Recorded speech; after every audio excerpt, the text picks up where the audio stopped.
नमस्कार। आज बात करेंगे राजस्थान की, लेकिन शायद वैसे नहीं जैसे हम उसे जानते हैं। चलिए राजस्थान की एक हैरान कर देने वाली आर्थिक कहानी को समझते हैं। अच्छा, जैसे ही कोई कहता है राजस्थान, तो दिमाग में क्या आता है? क्या तस्वीरें बनती हैं? शायद वही जो हम सबके दिमाग में बनती हैं। बिल्कुल। बड़े बड़े महल, दूर तक फैला रेगिस्तान, रंगीन कल्चर, यही सब ना। लेकिन रुकिए, इन सब के पीछे एक और ही कहानी चल रही है। एक ऐसी कहानी जो नंबरों में छुपी है। ये नंबर देखिए, 185 अरब डॉलर। जी हाँ, 185 बिलियन डॉलर्स। ये है राजस्थान की आज की इकोनॉमी का साइज। है ना चौंकाने वाला? ये तस्वीर तो शायद ही किसी के दिमाग में आई होगी। तो चलिए राजस्थान को एक नए चश्मे से देखते हैं। सिर्फ एक कल्चरल हब की तरह नहीं, बल्कि इंडिया के एक बड़े इकोनॉमिक खिलाड़ी के तौर पर। और ये महत्वाकांक्षा कितनी बड़ी है, वो ये आंकड़े साफ साफ बता रहे हैं। आज जो इकोनॉमी करीब 185 बिलियन डॉलर की है, उसे 2029 तक लगभग डबल करके 350 बिलियन डॉलर तक ले जाने का टारगेट है। ये कोई छोटा मोटा लक्ष्य नहीं है।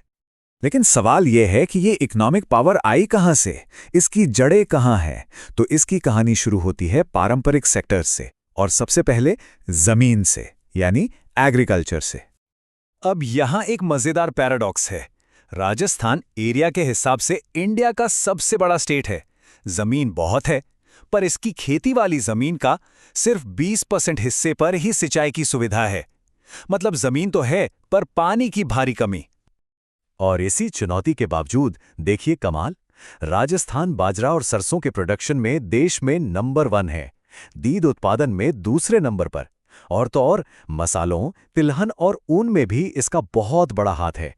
ये दिखाता है कि यहाँ के किसान कितने जुझारू हैं। लेकिन राजस्थान की आर्थिक कहानी सिर्फ खेती तक ही सीमित नहीं है। असली खजाना तो कहते हैं जमीन के नीचे छिपा है। तो चलिए देखते हैं कि जमीन के नीचे ऐसा क्या है। जरा इन आंकड़ों पर एक नजर डालिए। देश का लगभग सारा मार्बल 96%, फॉस्फोराइट का 92%, और तो और जिंक और लेड का तो ये इकलौता प्रोड्यूसर है। ये राज्य सचमुच खनिजों का एक पावर हाउस है, जो देश के कई इंडस्ट्रीज की रीढ़ है। और इन्हीं खनिजों की मजबूत नींव पर राजस्थान अब एक इंडस्ट्रियल और एनर्जी जायंट के रूप में उभर रहा है। जैसे कि इसके पास लाइमस्टोन यानी चूना पत्थर का विशाल भंडार है, और इसी वजह से राजस्थान आज भारत का दूसरा सबसे बड़ा सीमेंट प्रोड्यूसर है, जो देश के कंस्ट्रक्शन सेक्टर को मजबूती दे रहा है। और बात सिर्फ पारंपरिक इंडस्ट्रीज की नहीं है। यह है भडला सोलार पार्क। ये एक शानदार उदाहरण है कि कैसे राजस्थान ने अपनी सबसे बड़ी चुनौती यानी चिलचिलाती धूप को अपनी सबसे बड़ी ताकत में बदल दिया है। ये दुनिया के सबसे बड़े सोलार पार्कों में से एक है। और ये तो बस शुरुआत है। 2030 तक राजस्थान का लक्ष्य है 125 गीगावाट रिन्यूएबल एनर्जी कैपेसिटी हासिल करना। सोचिए, ये फ्यूचर एनर्जी के लिए कितना बड़ा कमिटमेंट है।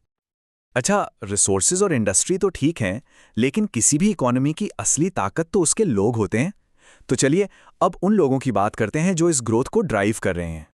अगर हम देखें कि राज्य की इकोनॉमी में पैसा कहां से आ रहा है, तो सबसे बड़ा हिस्सा करीब 45% सर्विस सेक्टर का है। उसके बाद इंडस्ट्री और फिर एग्रीकल्चर का नंबर आता है। ये एक मॉडर्न डाइवर्सिफाइड इकोनॉमी की निशानी है। लेकिन अब इस स्लाइड पर ध्यान दीजिए। यहां कहानी में एक ट्विस्ट है। राज्य की आधी से ज्यादा आबादी, लगभग 55%, आज भी खेतीबाड़ी में लगी है, जबकि इकोनॉमी में इसका हिस्सा सिर्फ 27% है। ये एक बड़ा स्ट्रक्चरल इम्बैलेंस है। और इस इम्बैलेंस का एक नतीजा ये है कि इतनी आर्थिक ग्रोथ के बावजूद राजस्थान में प्रति व्यक्ति आय अभी भी नेशनल एवरेज से थोड़ी कम है। ये एक बहुत बड़ी चुनौती है जिस पर ध्यान देना जरूरी है। तो इन चुनौतियों से निपटते हुए राजस्थान अपने 350 बिलियन डॉलर के एम्बिशियस टारगेट तक कैसे पहुंचेगा? आइए जरा भविष्य की योजनाओं पर नजर डालते हैं। इसका एक बड़ा जवाब है RIPS 2024, यानी राजस्थान इन्वेस्टमेंट प्रमोशन स्कीम। इसे एक पावरफुल इंजन की तरह डिजाइन किया गया है, जिसका काम है नए उद्योगों को खींचना, उन्हें सब्सिडी और टैक्स में छूट देना, और खासकर मैन्युफैक्चरिंग और ग्रीन ग्रोथ को बूस्ट करना। इसके साथ ही बड़े बड़े इंफ्रास्ट्रक्चर प्रोजेक्ट्स पर भी काम चल रहा है। दिल्ली मुंबई इंडस्ट्रियल कॉरिडोर हो, पूर्वी राजस्थान नहर परियोजना हो, या फिर नए रोड और रेल नेटवर्क, ये सभी प्रोजेक्ट्स आने वाले कल के विकास की नींव रख रहे हैं। तो सवाल ये उठता है कि इन सब विशाल संसाधनों और जबरदस्त प्लान्स के बावजूद वो एक सबसे बड़ी और पुरानी चुनौती कौन सी है जिसे हल किए बिना राजस्थान अपनी पूरी क्षमता तक शायद नहीं पहुंच सकता। और जवाब है पानी, वही सदियों पुरानी चुनौती।